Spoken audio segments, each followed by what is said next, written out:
Good morning. Today I will be reading chapter 2 of Harry Potter and the Chamber of Secrets. And chapter 2 is entitled Dobby's Warning. Let's read. Harry managed not to shout out, but it was a close thing. The little creature on the bed had large bat-like ears and bulging green eyes the size of tennis balls. Harry knew instantly that this was what had been watching him out of the garden hedge that morning. As they stared at each other, Harry heard Dudley's voice from the hall. "May I take your coats, Mr. and Mrs. Mason?" The creature slipped off the bed and bowed so low that the end of its long, thin nose touched the carpet. Harry noticed that it was wearing what looked like an old pillowcase, with rips for arm and leg holes. Hello," said Harry nervously. "Harry Potter," said the creature in a high-pitched voice Harry was sure would carry down the stairs.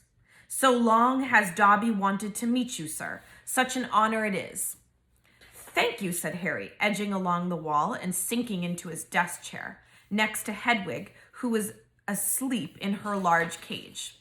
He wanted to ask, "Where are you?" but thought it would sound too rude. So instead he said, "Who are you?" "Dobby, sir, just Dobby. Dobby the house elf," said the creature. "Oh, really?" said Harry. I don't want to be rude or anything, but this isn't a great time for me to have a house elf in my bedroom." Aunt Petunia's high false laugh sounded from the living room. The elf hung his head. Not that I'm not pleased to meet you," said Harry quickly. "But, is there a particular reason why you're here?" "Oh, yes, sir," said Dobby earnestly. "Dobby has come to tell you, sir. It is difficult, sir. Dobby wonders where to begin." "Sit down," said Harry politely, pointing at the bed. To his honor, the elf burst into tears, very noisy tears.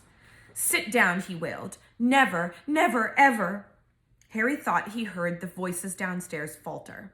"I'm sorry," he whispered. "I didn't mean to offend you or anything." "Offend Dobby," choked the elf. "Dobby has never been asked to sit down by a wizard, like an equal." Harry, trying to say shh and look comforting at the same time, ushered Dobby back onto the bed where he sat hiccuping, looking like a large and very ugly doll. At last he managed to control himself and sat with his great eyes fixed on Harry in an expression of watery adoration.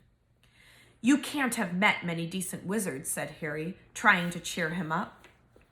Dobby shook his head. Then, without warning, he leapt up and started banging his head furiously on the window, shouting, "Bad Dobby, bad Dobby."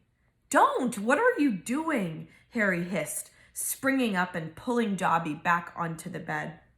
Hedwig had woken up with a particularly loud screech and was beating her wings wildly against the bars of her cage.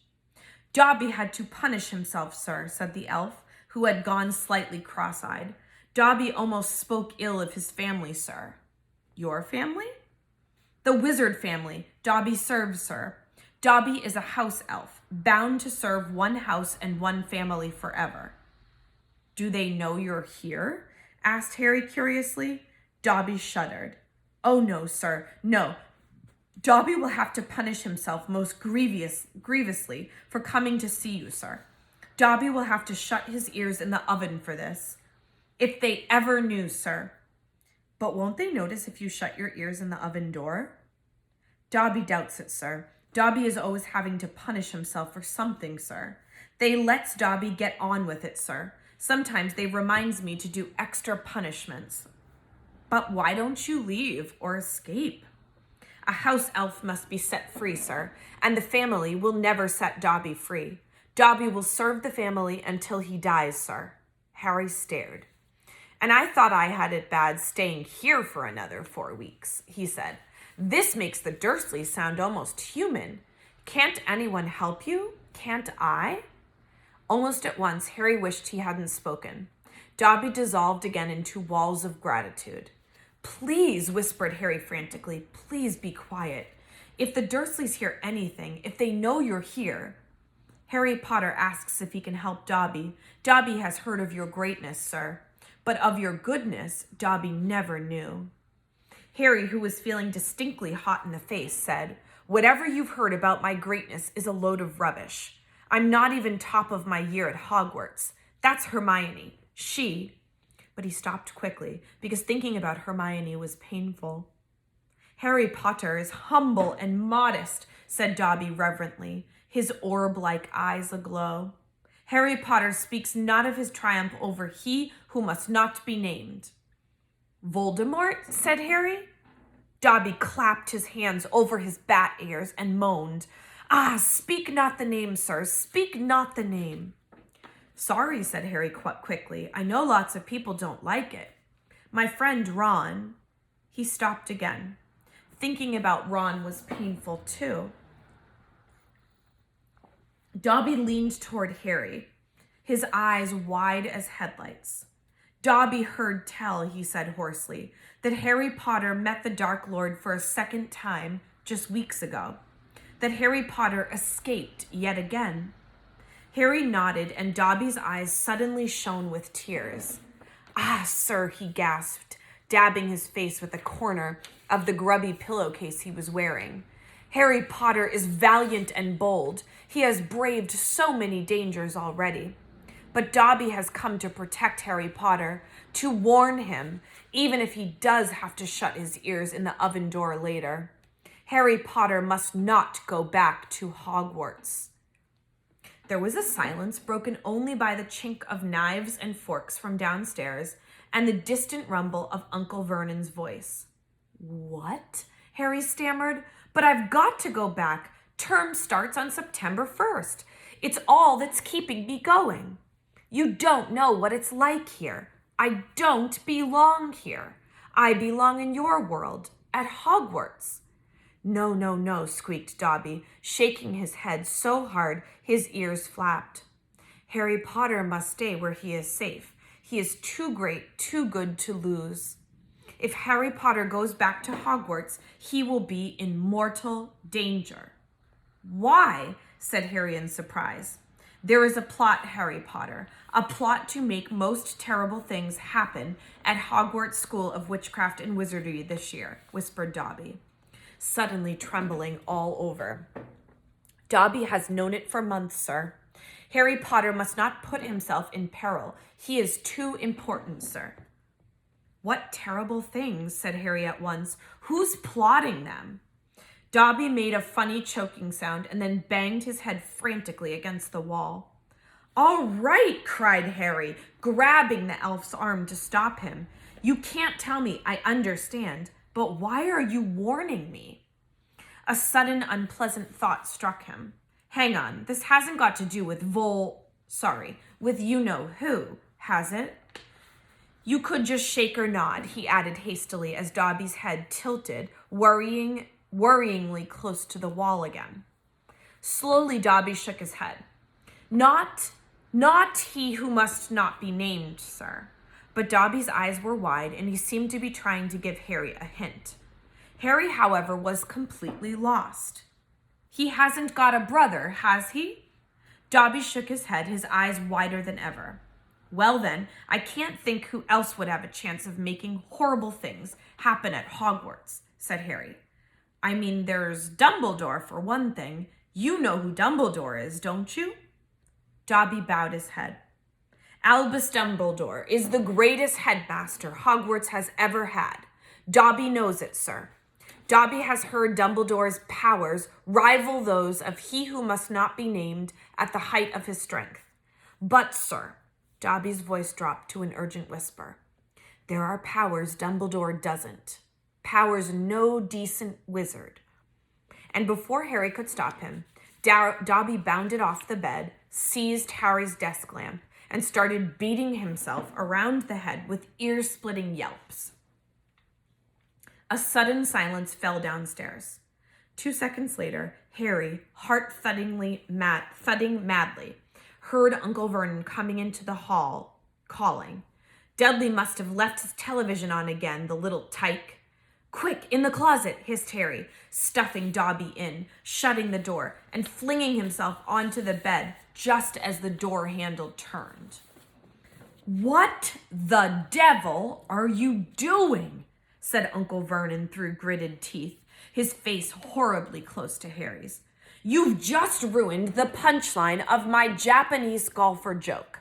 One more sound and you'll wish you've never been born, boy." He stomped flat-footed from the room. Shaking, Harry let Dobby out of the closet. "See what it's like here," he said. "See why I've got to go back to Hogwarts? It's the only place I've got. Well, I think I've got friends." "Friends who don't even write to Harry Potter?" said Dobby slyly. "I expect they've just been—" "Wait a minute," said Harry, frowning. "How do you know my friends haven't been writing to me?" Dobby shuffled his feet. "Harry Potter mustn't be angry with Dobby. Dobby did it for the best." "Have you been stopping my letters?" "Dobby has them here, sir," said the elf. Stepping nimbly out of Harry's reach, he pulled a thick wad of envelopes from the inside of the pillowcase he was wearing. Harry could make out Hermione's neat writing, Ron's untidy scrawl, and even a scribble that looked as though it was from the Hogwarts gamekeeper, Hagrid. Dobby blinked anxiously up at Harry. Harry Potter mustn't be angry. Dobby hoped if Harry Potter thought his friends had forgotten him, Harry Potter might not want to go back to school, sir. Harry wasn't listening. He made a grab for the letters, but Dobby jumped out of reach. "Harry Potter will have them, sir, if he gives Dobby his word that he will not return to Hogwarts." "Ah, sir, this is a danger you must not face. Say you won't go back, sir."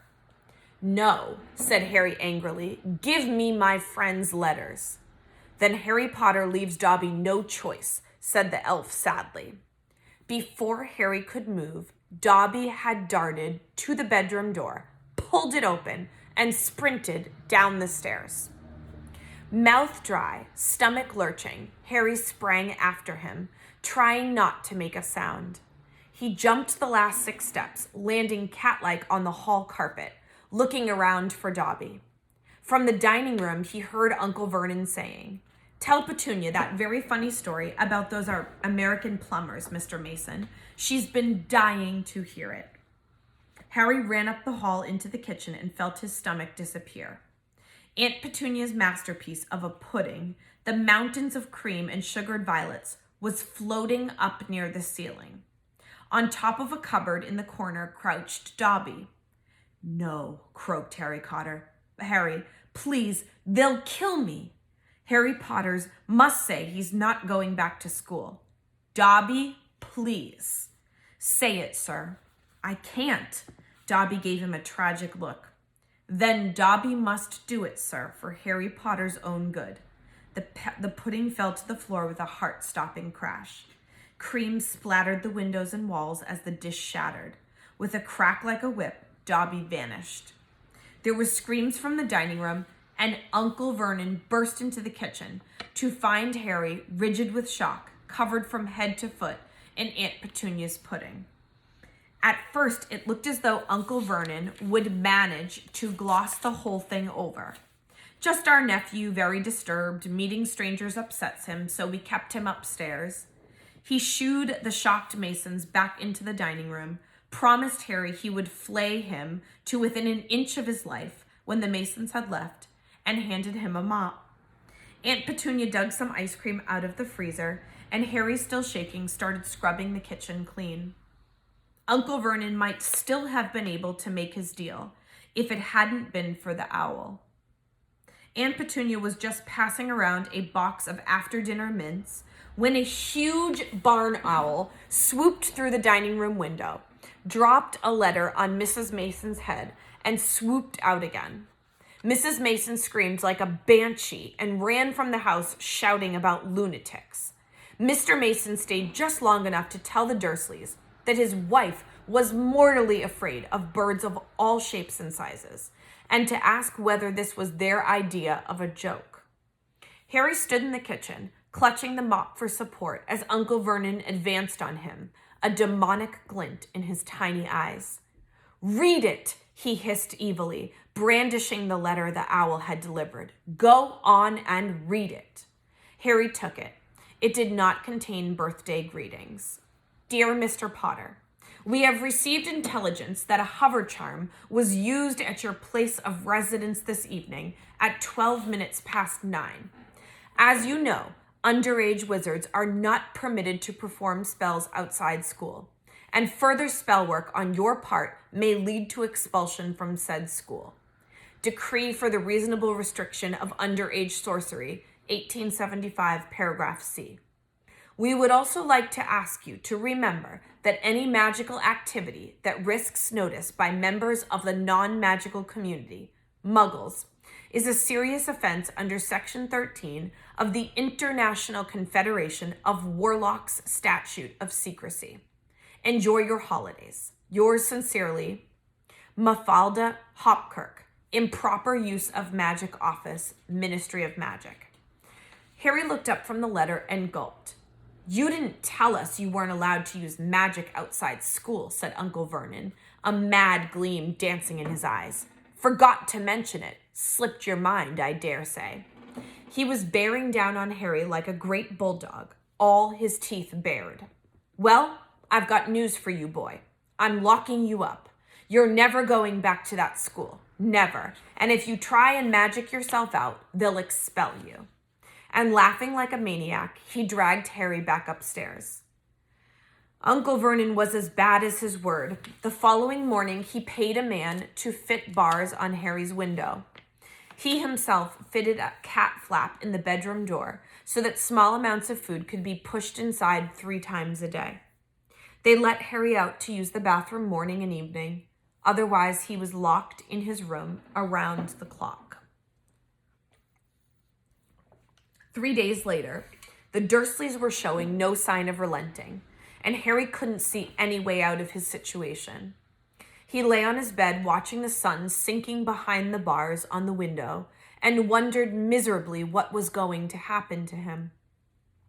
What was the good of magicking himself out of his room if Hogwarts would expel him for doing it? Yet life at Privet Drive had reached an all-time low. Now that the Dursleys knew they weren't going to wake up as fruit bars, he had lost his only weapon. Dobby might have saved Harry from horrible happenings at Hogwarts, but the way things were going, he'd probably starve to death anyway. The cat flap rattled, and Aunt Petunia's hand appeared, pushing a bowl of canned soup into the room. Harry, whose insides were aching with hunger, jumped off his bed and seized it. The soup was stone cold, but he drank half of it in one gulp. Then he crossed the room to Hedwig's cage and tipped the soggy vegetables at the bottom of the bowl into her empty food tray. She ruffled her feathers and gave him a look of deep disgust. "It's no good turning your beak up at it. That's all we've got," said Harry grimly. He put the empty bowl back on the floor next to the cat flap and lay back down on the bed, somehow even hungrier than he had been before the soup. Supposing he was still alive in another 4 weeks, what would happen if he didn't turn up at Hogwarts? Would someone be sent to see why he didn't come back? Would they be able to make the Dursleys let him go? The room was growing dark. Exhausted, stomach rumbling, mind spinning over the same unanswerable questions, Harry fell into an uneasy sleep. He dreamed that he was on show in a zoo cage, with a card reading "Underage Wizard" attached to his cage. People goggled through the bars at him as he lay, starving and weak, on a bed of straw. He saw Dobby's face in the crowd and shouted out, asking for help, but Dobby called, "Harry Potter is safe there, sir," and vanished. Then the Dursleys appeared, and Dudley rattled the bars of the cage, laughing at him. "Stop it," Harry muttered as the rattling pounded in his sore head. "Leave me alone. Cut it out. I'm trying to sleep." He opened his eyes. Moonlight was shining through the bars on the window, and someone was goggling through the bars at him. A freckle-faced, red-haired, long-nosed someone. Ron Weasley was outside Harry's window. And that is the end of chapter 2. Tomorrow we will read chapter 3, the burrow. Have a good day.